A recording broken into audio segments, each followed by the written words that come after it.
Hello, Tyler. It's nice to finally meet you. Go ahead and make yourself comfortable. Will do. Thank you. It's nice to finally meet you as well.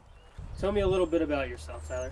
Let's hear it. My name's Tyler Ponto. I'm a former third baseman for the Battle Creek Ballers. I'm now 20 years old. I grew up in Albuquerque, New Mexico, and growing up, my family faced a lot of poverty, so I struggled to get equipment to play baseball. Growing up, both my parents worked 2 jobs, and with me being the oldest, I had to watch my 3 younger siblings. And balancing my time between school, playing baseball, and watching them was a hard task, and I believe that helped shape my mentality and work ethic to get to where I am today. How was your experience in high school ball? It was tough. There was a lot of change between coach pitch and high school ball, and at one point I even thought about quitting. That is when I had a long conversation with my dad, who convinced me to keep working hard, and from that day on, everything changed.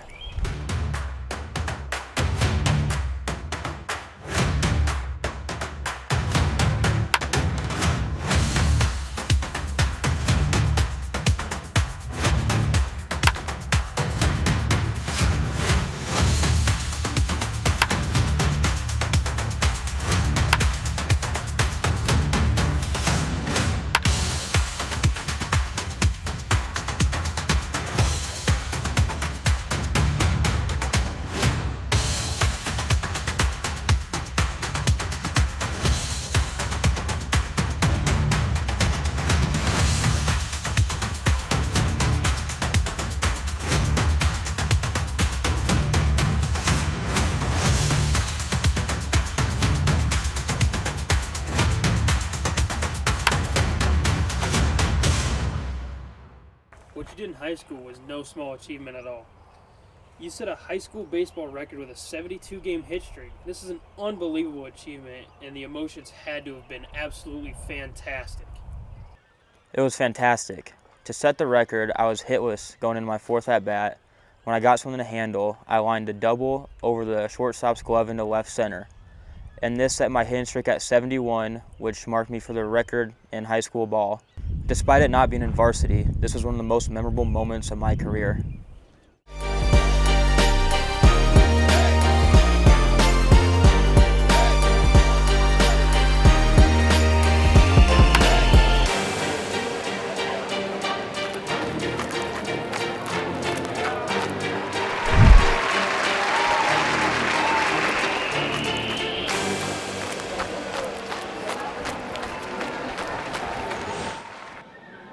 I've been interviewing for 23 years now, and that is one of the very best stories that I have ever heard.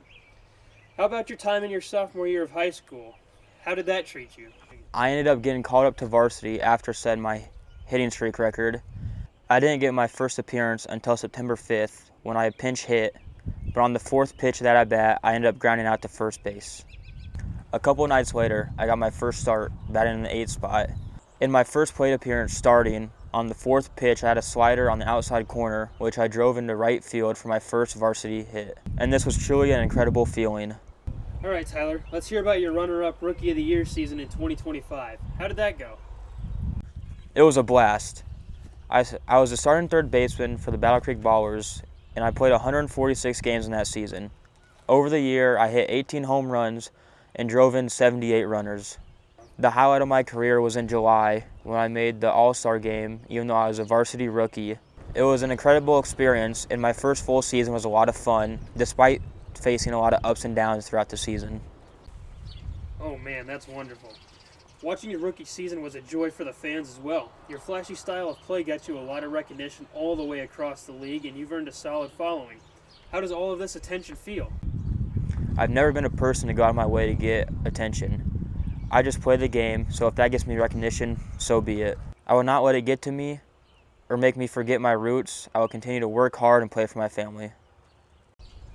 You're a very admirable man, Tyler. It continues to get tougher to find individuals with the same morals that you hold. You're one of the few that deserves the love and recognition that you receive every single day. Since your rookie year, you have racked up 2 more All-Star selections and even acquired a Silver Slugger award.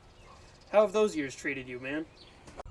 It was truly a blessing. We made it to the wild card, but unfortunately lost 0-2. Despite that, it was still a great experience. I hit a double and drove in 2 runs in the wild card series. My junior season was by far the best up to this point in my career.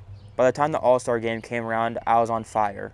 And for the first time, I started third base in the All-Star game, and I went 2 for 3 with a 2-run home run. After the All-Star game, I continued to stay focused and kept hitting for the rest of the season. I tried my hardest to be the biggest impact I could for my team. When the season was over, I ended with 52 doubles and 29 home runs. I couldn't fathom the type of success I was having. Due to you guys winning that division, that allowed you guys to be able to avoid the wild card round just altogether this year, which is huge. The same round that would have ended your guys' season a year ago. How big was this to you and the rest of the team for this playoff run? Man, it was huge.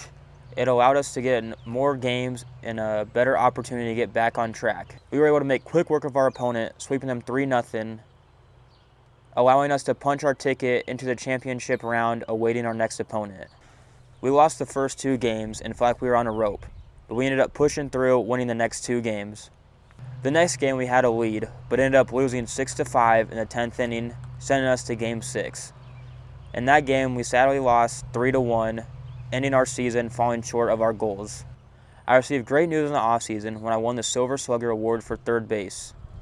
This was the first of my career, and during that time, it felt like my life was at the peak. You had yourself an incredible season, and that award was certainly deserved. After this, everything seemed to have changed. Tyler, may you tell me what occurred that day? This was the most emotional stage of my life. It was a home game in April. We were playing against an experienced ace, Shawn Rogers. At this point in the game, we were up 2-1, and I had driven in both of the runs. I had 2 home runs so far against Rogers on this cold day.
Rogers appeared frustrated. He decided to take matters into his own hands, throwing his hard fastball directly at my elbow.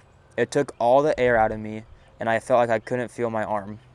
My mind after that was shaky, but I was transported to the hospital immediately where they did tests and x-rays on my elbow. By the morning, I was surrounded by family when the doctor came with bad news. He told me my elbow was broken and that it had long-lasting effects that could change the course of my career forever.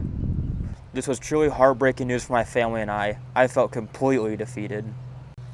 I missed the rest of my senior year, which caused me to miss the draft, and all my college offers were taken away from me. My elbow was never able to return to its original form, and I couldn't produce like I used to, so that's why I decided to hang up the cleats. Man, I'm very sorry to hear that. Before the injury, you were among the top players in the entire high school sport, and you were going to be a top draft pick. But just one scary incident really hurt all of that. It is a very unfortunate situation. How has life been after your injury? Shawn Rogers, the man that ruined my career, ended up losing the state championship, which I now call as my victory. Despite the hardships you faced at the time, I believe everything that you experience shapes you into who you are in the future. With that being said, I think I ended up being the best man I could with the things I experienced, and I grew to appreciate things even more. Thank you so much for your time, Tyler. This has been truly an incredible experience, and your humbleness is something to be very adored. You are a fantastic worker and an even better family man. Congratulations on everything, Tyler. You're welcome.